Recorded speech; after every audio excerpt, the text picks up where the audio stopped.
देखो, कंपनी के दो ही प्रलेख ऐसे होते हैं जो कंपनी के लिए क्या होते हैं, बहुत ही अनिवार्य होते हैं, जिनका नाम फर्स्ट है कंपनी का सीमा नियम और दूसरा होता है अपना कंपनी पार्षद अंतर नियम। पार्षद सीमा नियम और अंतर नियम कंपनी के लिए बहुत ही अनिवार्य मतलब बहुत ही इंपॉर्टेंट डॉक्यूमेंट्स होते हैं। जो भी कंपनी के कार्यकलाप होते हैं, मतलब जितने भी काम किए जाएंगे कंपनी में, वो कहीं ना कहीं पूरी तरह से पार्षद सीमा नियम और अंतर नियम पर भी आधारित होते हैं।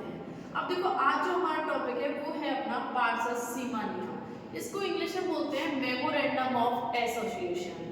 अब देखो, पार्षद सीमा नियम जो होता है कंपनी का सबसे इंपॉर्टेंट डॉक्यूमेंट्स होता है, क्योंकि इसी में कंपनी के नाम क्या होगा, पंजीकृत कार्यालय कहाँ होगा, क्या स्थान होगा, कंपनी की कितनी पूंजी होगी, इन सबको निर्धारित करने का काम कौन करता है, आपका पार्षद सीमा नियम।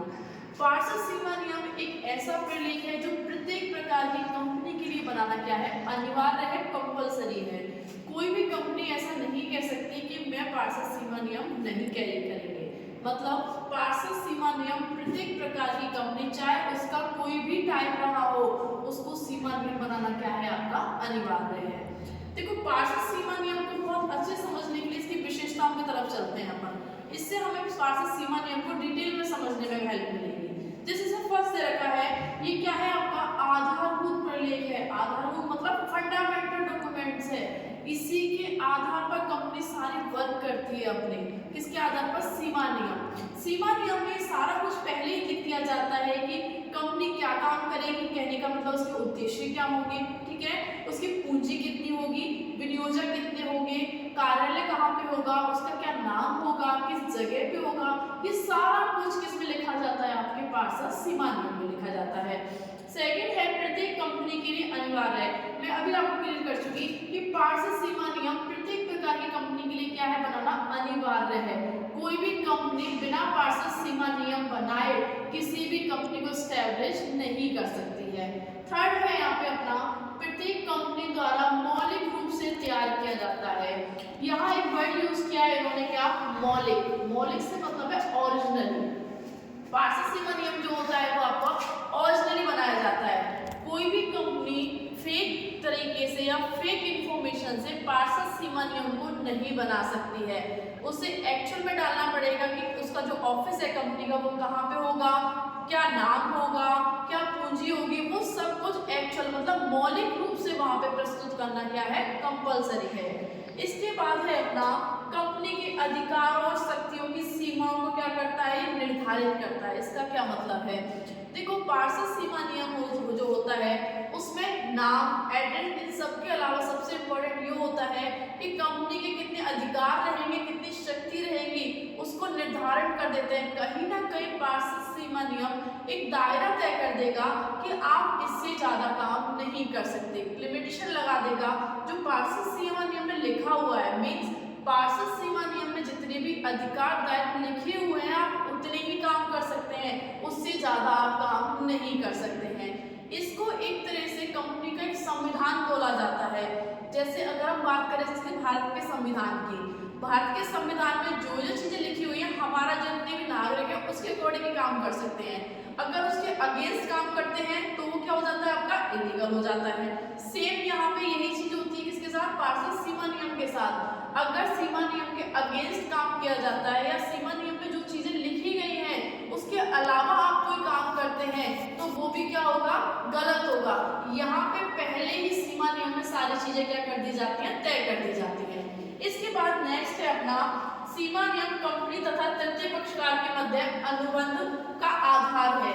देखो, कोई भी कंपनी जब आपके साथ कॉन्ट्रैक्ट करने जाती है, कोई भी थर्ड पार्टी आपके साथ कॉन्ट्रैक्ट कर रही है, तो सबसे पहले क्या पढ़ना चाहेगी कि आपका पार्षद सीमा नियम पढ़ाएंगे। सीमा नियम से वो कंपनी ये देख लेगी कि कंपनी के उद्देश्य क्या है, कितनी पूंजी है। देखो, उद्देश्यों से ये तय हो जाता है कि जो उद्देश्य आपने बना रहे हैं अगर वो ओरिजिनली है, मतलब जो अचीव किए जा सकते हैं, तो दूसरा व्यक्ति या थर्ड पार्टी आपके यहाँ इन्वेस्ट करने में इंटरेस्ट लेगी। क्योंकि सीमा नियम एक आधार तय कर देता है कि तृतीय पक्षकार आपसे अनुबंध करे या नहीं करे, ठीक है। इसके अलावा है कंपनी का पथ प्रदर्शन। अब देखो, पथ प्रदर्शन क्यों बोल रहे हैं, कंपनी जितनी भी काम करेगी वो किसके अकॉर्डिंग करेगी, आपके पार्षद सीमा नियम के अकॉर्डिंग। इसके अलावा है अपना विनियोजकों को सुरक्षा, विनियोजक मतलब इन्वेस्टर। देखो ये विनियोजकों को सुरक्षा कैसे दे रहा है, मान के चलो आपकी कंपनी में कोई इन्वेस्ट करने आ रहा है, ठीक है, तो सबसे पहले क्या पढ़ना चाहेगा, वो पढ़ना चाहेगा कि मेमोरेंडम एसोसिएशन में क्या लिखा हुआ है।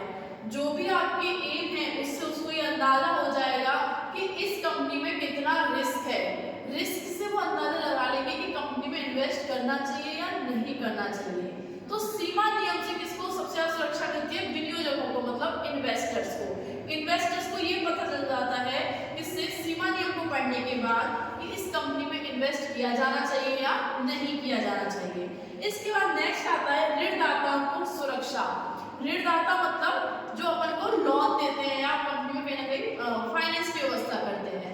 कोई भी व्यक्ति अगर आपकी कंपनी में इन्वेस्ट कर रहा है या आपके लिए फाइनेंस की व्यवस्था कर रहा है, लोन दे रहा है, तो पहले ये जानना चाहेगा कि कंपनी की एक्चुअली रिस्क कितनी है, टारगेट क्या है, क्या ये वापस जो भी मैं लोन दे रहा हूँ इनको ये रिटर्न आ पाएगा नहीं आ पाएगा। ये सब वो किससे तय करेगा, आपके पार्षद सीमा नियम से, कि भाई जो भी मैं इसको पैसे, देखो हर व्यक्ति का एक होता है, जैसे हम भी अगर किसी को पैसे देंगे तो उसका क्या स्टेटस देखेंगे कि वो रिटर्न होगा या नहीं होगा। तो सेम यही पार्षद सीमा नियम के साथ होता है। ऋणदाताओं को सुरक्षा क्यों मिलती है, वो पहले एज्यूम कर लेते हैं इस कंपनी में इतना रिस्क है, लोन देना चाहिए या नहीं देना चाहिए, तो इससे ऋणदाता को क्या मिल जाती है, सुरक्षा मिल जाती है। इसके अलावा है आपका कंपनी के अधिकारों का स्रोत। अधिकारों का मतलब कंपनी को जितने भी राइट्स हैं वो कहाँ से मिलते हैं, पार्षद सीमा नियम से। देखो पार्षद सीमा नियम जो होता है कंपनी का सबसे इंपॉर्टेंट डॉक्यूमेंट्स होता है। क्यों होता है, जितने भी आउटसाइडर जितने भी वर्क होंगे, चाहे वो आपके इन्वेस्टर्स हो, ऋणदाता हो, जितने भी वर्क होंगे वो कौन करेगा, आपका पार्षद सीमा नियम मतलब मेमोरेंडम ऑफ एसोसिएशन करता है। इंटरनली जितने वर्क करता है वो कौन करता है, आपका मेमोरेंडम ऑफ आर्टिकल्स, ठीक है। तो जो एसोसिएशन होता है वो सबसे इंपॉर्टेंट होता है किसके लिए, आउटसाइडर्स के लिए।